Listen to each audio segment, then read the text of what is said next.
আপনি ইসকন নামটা খুব শুনতেন বাংলাদেশে? আপনি খুব একটা শুনেন। আমাদের দেশের আমরা শহরে যারা আছি তারাও, আমি নিজেও সরি আমার ইগনোরেন্সের জন্য আমি দুঃখিত। আমি তো খুব একটা হঠাৎ শুনলাম ইসকন। আপনি বাহাই সম্প্রদায়, বাংলাদেশ একটা মুসলিমদের একটা সম্প্রদায় আছে, আপনি কি জানেন? নাম শুনছেন? বাহাই সম্প্রদায়।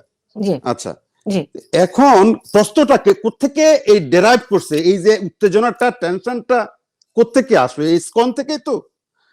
এখন বাংলাদেশে একজন ইসকনের বহিষ্কৃত একটা নেতার যে ইসকনটা, আমি ওই অর্থে মাইক্রোস্কোপিক এটা সেটা অনেক কথাই কিছু স্যালুট করি, তার চিন্তা চেতনা সবকিছু ওকে, তার স্বাধীনতা আছে। আচ্ছা, তাকে অ্যারেস্ট করার পরে সরকার অ্যারেস্ট করতে পারে, সে ভুল করে অ্যারেস্ট করুক, অন্যায়ভাবে করতে পারে। আচ্ছা, করার পরে আমাদের পার্শ্ববর্তী একটা দেশ থেকে যে কুইক, যে শার্প, যে নন ডিপ্লোম্যাটিক অ্যাটিটিউড দেখানো হয়েছে, দ্যাট ইজ দ্য কোশ্চেন।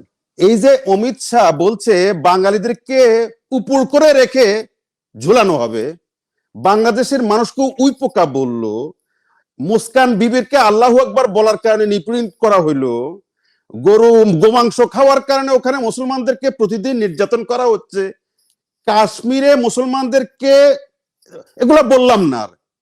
প্রতিদিনের ঘটনা ইন্ডিয়াতে, আমরা কি প্রতিদিন একদম বিবৃতি দেই? বলেন, এই যে 15-16 বছরের আওয়ামী লীগ সরকার হরিহরি আত্মা ছিল, একদম জানি দোস্ত, এবং স্বামী স্ত্রী, ডিপ্লোমেসিতে স্বামী স্ত্রী থাকে কিনা আমি জানি না, এখানে দেখলাম এটা আবিষ্কার হইল, শব্দ চয়ন আমাদের করে ফেলছে তো এটা। সেই অবস্থায়ও তো আমি কখনো স্টেটমেন্ট দিতে দেখি নাই যে তোমাদের দেশে এটা কেন বলছো তোমরা। এই ইসকনের এই বহিষ্করণ, যিনি তার নিজের সম্প্রদায়ের মধ্যেও বিতর্কিত, যিনি তার সম্প্রদায়ের মধ্যেও উনি বিতর্কিত, বহিষ্কৃত, নিন্দিত এবং অপছন্দের লোক, সেই লোকটার জন্য সরকার সুস্পষ্ট অভিযোগের ভিত্তিতে হোক আর অস্পষ্ট অভিযোগের ভিত্তিতে হোক, সরকার একটা কাজ করেছে। এই স্টেটমেন্টে আমাদেরকে ভাবিয়ে তুলছে, পুরো জাতিকে ভাবিয়ে তুলছে। এটা ছোটখাটো বিষয় না, এটা ছোটখাটো বিষয় না।